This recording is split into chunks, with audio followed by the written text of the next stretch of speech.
너희가 나를 사랑하면 나의 계명을 지키리라. 내가 아버지께 구하겠으니 그가 또 다른 보혜사를 너희에게 주사 영원토록 너희와 함께 있게 하리니 그는 진리의 영이라. 세상은 능히 그를 받지 못하나니 이는 그를 보지도 못하고 알지도 못함이라. 그러나 너희는 그를 아나니 그는 너희와 함께 거하시며 또 너희 속에 계시겠음이라. 내가 너희를 고아와 같이 버려두지 아니하고 너희에게로 오리라. 조금 있으면 세상은 다시 나를 보지 못할 것이로되 너희는 나를 보리니 이는 내가 살아있고 너희도 살아있겠음이라. 그날에는 내가 아버지 안에 너희가 내 안에 내가 너희 안에 있는 것을 너희가 알리라. 나의 계명을 지키는 자라야 나를 사랑하는 자니 나를 사랑하는 자는 내 아버지께 사랑을 받을 것이요 나도 그를 사랑하여 그에게 나를 나타내리라. 가룟신 아닌 유다가 이르되 주여, 어찌하여 자기를 우리에게는 나타내시고 세상에는 아니하려 하시나이까? 사람이 나를 사랑하면 내 말을 지키리니 내 아버지께서 그를 사랑하실 것이요 우리가 그에게 가서 거처를 그와 함께 하리라. 나를 사랑하지 아니하는 자는 내 말을 지키지 아니하나니 너희가 듣는 말은 내 말이 아니요 나를 보내신 아버지의 말씀이니라. 우리가 어제 말씀에서 제자들 안에 있는 두려움이라는 감정을 봤는데요. 예수님은 지금 마지막이 가까워져 가고 있는데 왜 제자들은 두려워하고 있을까요? 이유가 뭐냐면 예수님이 자신들을 떠난다는 것에 대해서 두려워하고 있는 겁니다. 그러면 예수님의 떠남이 왜 두려울까요? 예수님이 오시던 시기에 이스라엘의 공기라는 것은 이 안정적이고 밝은 게 아니었어요. 당시에 무력으로는 절대 넘을 수 없는 로마라는 압도적인 힘이 이스라엘을 찍어 누르고 있었는데 유대인들에게는 그것이 말할 수 없는 고통이었고 이 힘에서 벗어나고 싶은 욕구가 대단했거든요. 그래서 그 구원에 대한 뜨거운 열망이 메시아를 기다리는 대망사상으로 뜨거웠습니다. 그런데 문제는 뭐냐? 유대인들 안에서 이 메시아에 대한 견해가 다 다른 거예요. 그는 어떤 모습으로 와야 되고 어떤 방식으로 우리를 구원해야 되는지 너무 다른 거예요. 그러니까 이 베드로로 대표되는 과격파들은 메시아가 칼을 들고 나타나서 새싹 한번 뒤집어 주기를, 칼춤을 한번 쳐주기를 바랬고, 신비주의에 사로잡힌 사람들은 메시아가 모세처럼 나타나서 로마 황제 앞에서 기적을 베푼 다음 제2의 출애굽이 나타나기를 원했어요. 그런데 또 그 사회에 적응한 세리들이나 헤롯 같은 귀족들은 메시아가 아예 안 오기를 바랬어요. 왜냐하면 지금이 너무 좋거든요.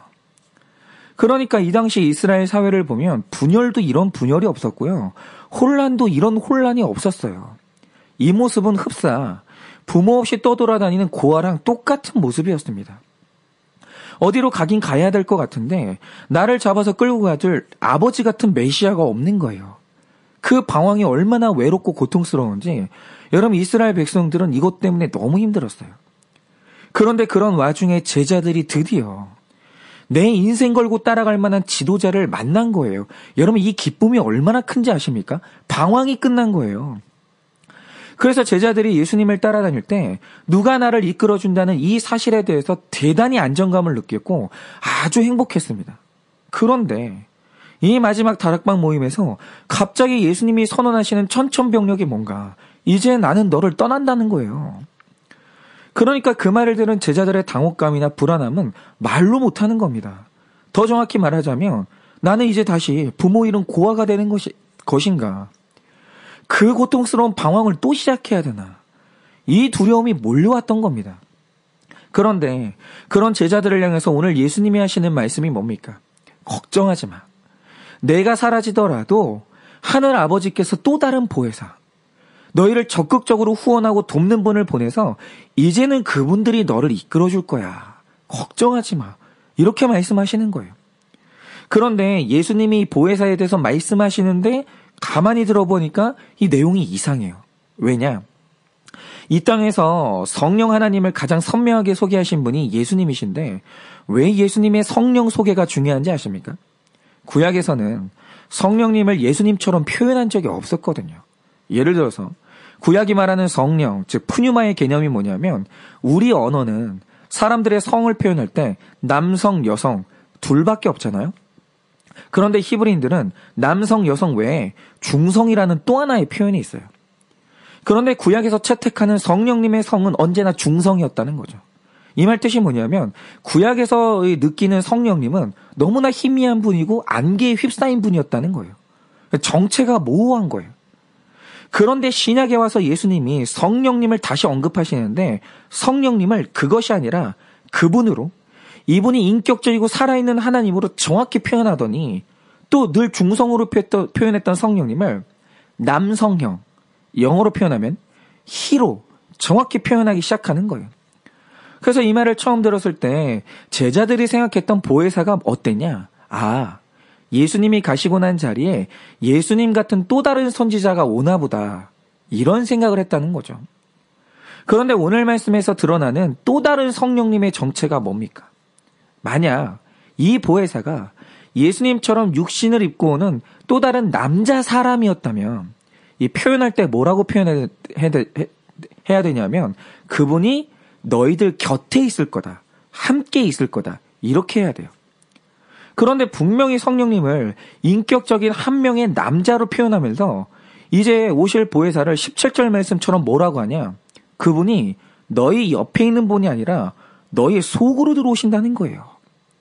이 말 뜻이 뭐냐면 오실 보혜사가 사람이 아니라는 거예요. 그분은 영이라는 거예요. 그분은 분명히 우리와 지적으로 소통이 가능하고 인격적인 분이에요. 그런데 이 분이 우리 안에 들어오신다는 거예요. 그런데 예수님이 하시는 말씀이 뭐냐? 우리 안에 들어오시는 성령님, 그분이 우리 안에 들어오심이 예수님이 제자들에게 줄 수 있는 최고의 선물이라는 거예요. 그러면 성령이 우리 안에 들어오시는 그 사건이 왜 최고의 선물인가? 이걸 설명하기 위해서는 사도행전 5장에 나오는 아나니아와 삽비라의 이야기를 좀 해야 되는데요. 여러분이 너무 잘 아시다시피 초대교회 집사였던 이 두 사람이 어느 날 자기가 가진 땅을 팔아서 교회에 헌금을 하기로 결정합니다. 그런데 여러분, 이들이 왜 이렇게 큰 결단을 했는지 아십니까? 초대교회에 아주 칭찬받는 평신도 지도자 중에 바나바라는 사람이 있었는데 이 사람이 어느 날 땅을 팔아서 굉장히 큰 돈을 헌금한 거예요. 그런데 여러분은 이 바나바가 했던 헌금의 성격을 정확히 하셔야 됩니다.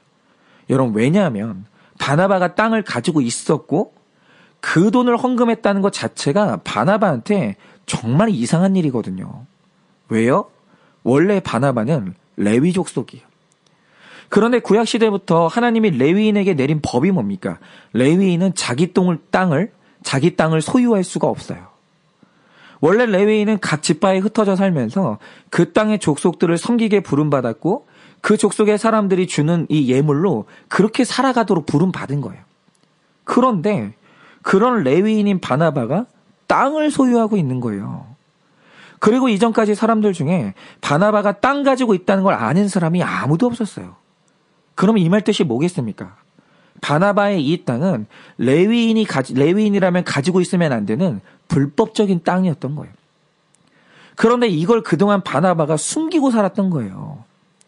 그런데 어느 날 초대교회 부흥이 일어나고 그 안에서 이 바나바가 큰 은혜를 받은 겁니다. 그러자 어느 날 바나바가 일생 숨겨왔던 자신의 땅을 오픈한 거예요. 내가 사실은 땅을 가졌다고. 그리고 일시에 회개한 즉시 그걸 팔아가지고 전부 다 교회에 갖다 바친 겁니다. 그러니까 이거는 헌신이 아니에요. 헌금이 아니고 이거는 죄고백이에요. 그리고 그의 헌금은 죄값을 완전하게 치르는 적용이었다는 겁니다.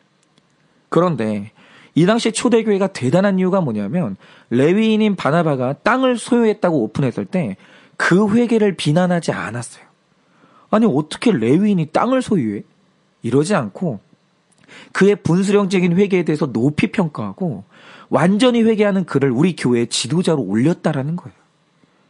그래서 여러분, 초대교회가 만만한 교회가 아닌 거예요. 그들은 회개가 얼마나 위대한 것인지를 알았어요. 그런데 이 모습을 아나니아와 삽비라가 봤거든요. 그런데 신기한 건 뭐냐? 이 부부의 눈에 들어온 건 바나바의 분수령적인 회개가 아니라 이런 거죠. 땅을 팔아서 크게 헌금하니까 사람들한테 높임받고 직분을 받네? 이게 보이는 거예요. 그래서 5장 2절에 그들이 헌금하는 모습을 보면 이렇게 기록하고 있거든요. 아나니아와 삽비라가 땅 판 값을 사도들의 발 앞에 뒀다 이렇게 표현해요. 그런데 이 표현을 가만히 보잖아요. 바나바가 사도들에게 헌금할 때 보여줬던 모습과 똑같아요. 그러니까 사도행전 4장 37절을 보면 바나바가 헌금을 하는데 그 모습을 이렇게 표현합니다. 그가 밭이 있음에 팔아 그 값을 가지고 사도들의 발 앞에 두니라. 그러니까 보세요. 겉모습만 보면 바나바나 아나니아와 삽비라의 부부는 헌금하는 모습이 똑같아요. 왜요? 아나니아 부부가 바나바를 똑같이 따라했거든요. 그러니까 사람들은 겉모습으로만 봤을 때 아나니아 부부가 바나바와 똑같은 믿음의 사람으로 보이는 거예요. 겉모습이 그렇게 무서운 겁니다. 그런데 이 부부의 안 보이는 곳에서 어떤 일이 일어났습니까? 그들이 바나바를 흉내내겠다고 땅을 파는 것까지는 했어요. 근데 팔고 보니까 들어오는 돈이 너무 큰 거예요. 그러니까 교회에서 칭찬도 받고 싶고 지도자의 직분도 받고 싶기는 한데 내가 얻으려고 하는 것에 비해서 헌금해야 되는 돈이 너무 커 보이는 거예요. 너무. 그래서 그 돈이 포기가 안 되는 겁니다. 그런데 돈이 포기가 안 되는데 직분과 사람의 칭찬도 또 포기가 안 돼요. 그래서 한 일이 뭡니까? 땅을 판 값에 일부만 냈습니다. 그런데 여기서 아나니아 부부의 죄가 뭐냐? 믿음이 안 돼서 일부만 헌금했다라고 하면 그걸 하나님이 뭐라고 하십니까?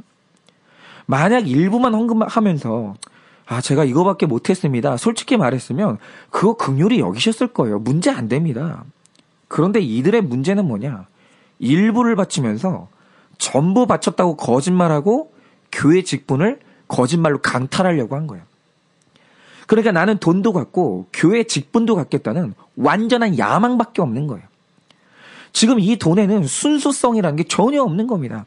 그런데 흥미로운 것은 이런 죄를 지은 아나니아 부부에 대해서 베드로가 한 말이 뭡니까? 이렇게 말합니다. 사탄이 너희 마음에 가득하여 너희가 성령을 속였다. 이렇게 말해요. 그러니까 바나바나 아나니아 부부가 둘 다 땅을 가지고 있었는데 한 사람은 그 땅에서 자기 속에 숨겨진 죄를 봤어요. 그런데 한 사람은 그 땅에서 비롯되는 자기 욕심이 전혀 안 보이는 거예요. 그리고 심지어 사도를 속이려고 하는 거예요. 그런데 베드로가 말하는 바, 이 엄청난 차이를 뭐가 만들어냈냐? 성품이 아니고 내 속에 뭐가 있는지를 알려주시는 진리의 성령님이 그 안에 계시냐 안 계시냐, 정확하게 그 차이라는 거예요. 성령님의 차이. 그런데 성경을 보면 이게 반복되는 거예요. 여러분 요한복음에 나오는 니고데모와 부자 청년을 한번 보세요. 여러분 니고데모와 이 부자 청년이 둘 다 예수님께 왔습니다. 그래서 겉으로만 보면 둘 다 똑같은 믿음의 사람 같아요. 그런데 놀라운 것은 예수님께 왔던 숨겨진 동기는 완전히 달랐던 거예요. 여러분 니고데모가 왜 예수님께 왔습니까? 겉으로 볼 때 그는 예루살렘의 3대 부자였고 굉장히 존경받는 학자였어요. 그런데 그는 자기 속에 있는 어두움을 정확히 봤어요. 정확히. 그래서 그 어두움을 해결하고자 빛 대신 예수님께 나온 거예요. 그 어둠을 봤기 때문에 온 거죠. 그래서 그날 예수님이 네 어둠을 보게 만들고 너를 거듭나게 하시는 성령님에 대해서 얘기하는데 니고데모가요. 성령님에 대한 가르침을 알아들어요.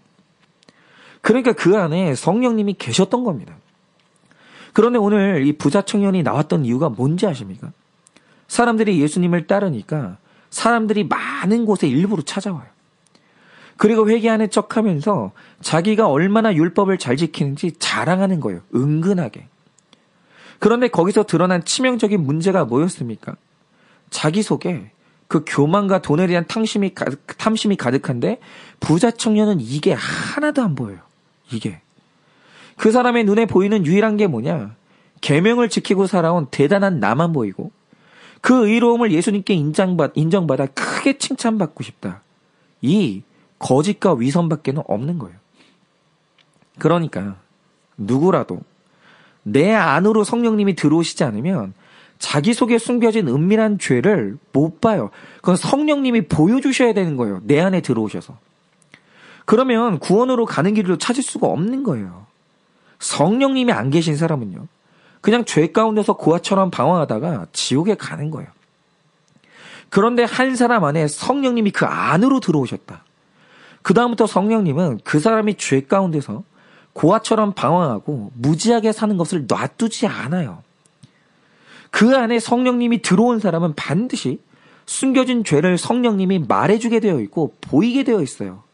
왜냐하면 성령님이 진리와는 상관없는 내 속에 있는 죄를 알려주시거든요. 그거는 보기 싫어도 보게 되어 있다는 거예요. 그래서 여러분, 우리 안에 죄가 있을 때 성령님이 굉장히 특이한 행동 하나를 하시는데, 그게 뭔지 아세요? 우리 안에 죄가 발생하면 그제시 성령님은 그거에 대해서 근심해요. 그런데 이 근심하다는 감정의 정확한 뜻이 뭔지 아세요? 여러분, 혹시 그 금쪽 같은 내 새끼라는 프로그램 보십니까? 이게 무슨 프로냐면 심리적으로 뭔가 이상 증상이 나타나는 아이들이 있는데, 이 아이들의 부모가 이 프로그램의 해결책을 신청해서 전문가들이 그 가정의 일상을 관찰해요. 그리고 진단하는 프로그램이거든요. 그런데 거기 나오는 아이들의 증상이 너무 다양해요. 어떤 애는 폭력적이고, 어떤 애는 그렇게 불안지수가 높고, 어떤 아이는요 입을 닫았어요. 실어증이 있는 거예요. 그런데 그렇게 아프고 흔들리는 자녀를 대하는 부모님들의 전형적인 반응이 있어요. 그게 뭔지 아세요? 내 삶에 있어서 내 자녀의 고통과 이 아픔이 가장 무거운 근심이 되는 거예요. 여러분, 부모에게 있어서 자녀 근심에 비하면 다른 근심은요 아무것도 아니에요. 다 가벼워요. 그런데 아픈 자녀를 향해서 가지는 이 부모의 무거운 근심 있죠. 이게 성령님이 죄 짓는 우리를 향해 가지는 딱 그 근심이에요. 똑같은 근심. 너무너무 근심하는 거예요. 성령님에게 이거 외에 다른 근심은 없어요. 그래서 성경은 성령 하나님을 우리 아버지라고 표현하는 거예요. 이건 아버지만 가질 수 있는 근심이거든요. 그런데 이 세상에서 하나님 마음에 근심을 주는 딱 한 가지가 뭐냐? 그게 죄예요. 그런데 중요한 건 하나님이 우리 죄에 대해서 근심만 하고 끝나냐 이거예요. 그게 아니라는 거예요. 여러분, 이사야 63장 10절에 뭐라고 기록되어 있는지 아십니까? 이렇게 말씀하십니다. 그들이 반역하여 주의 성령을 근심하게 하였으므로 그가 돌이켜 그들의 대적이 돼서 친히 그들을 치셨더니, 바로 이거예요. 우리 안에 계신 성령님이 우리가 죄를 짓고 지옥에 가고 있는데도 고아처럼 내버려 두냐, 그의 마음이 지옥 가는 우리를 향해서 가벼울 수 있냐라고 하면 그렇지 않아요. 그분은 우리 안에 우리를 사망으로 이끌어가는 죄가 있다라고 했을 때 굉장히 큰 고통으로 근심하십니다. 그리고 회개하지 않으면 그 다음부터 적극적으로 개입해서 쳐요. 사람을 치십니다. 죄를 볼 때까지 병들게 하시고, 사람 막대기를 이용해서 때리기도 하시고, 사업에 실패도 주시고, 이렇게 치시는 거예요. 그런데 이 성령님의 치심은 우리를 어디로 이끌고 가냐? 반드시 내 죄를 발견하게 해주고 마침내 나를 구원으로 이끄는 거예요. 그래서 이런 성령님이 내 안에 계실 때 성령 받은 사람이 반드시 깨닫게 되는 게 뭐냐? 아, 나는 아버지 안에 있고 아버지는 내 안에 있구나. 성령 받은 사람이 아버지가 내 안에 있다는 걸 모를 수가 없어요. 그리고 내 안에 계시사 내 숨겨진 죄를 보시고 그 죄에 대해 근심하시고 고아처럼 버려두지 않으사 때려서라도 천국으로 이끄시는 그 하나님의 그 치심이 사랑이구나. 이게 깨달아진다는 거예요. 그래서 오늘 예수님이 주실 수 있는 최고의 선물은 보혜사 성령님이 내 곁이 아니라 내 안으로 들어오시는 거예요. 여러분, 오늘 이 아침에 여러분과 저 자신에게 질문을 던지고 싶습니다. 여러분, 성령 받으셨습니까? 여러분, 그 좋은 성령님 받으셨습니까? 다시 말해, 죄를 지으면 그게 내 마음에 너무나 무거운 근심이 되십니까? 그리고 아무리 보기 싫고 인정하기 싫어도 자꾸 숨겨진 죄가 보이고 이 말씀이 내 말씀으로 인정이 되십니까? 이렇게 여러분이 죄에 대해서 갈등 충만하고 있다면 여러분은 지금 하나님께 사랑받는 자이고 구원받은 택자예요. 그러니 오늘도 성령 충만에서 일어나는 죄와의 갈등 충만을 여러분 감사하시고 누리세요. 그리고 나를 살리는 회개를 성령의 팔복으로 누리사 감사하는 하루 되시길 예수님의 이름으로 축원을 드립니다.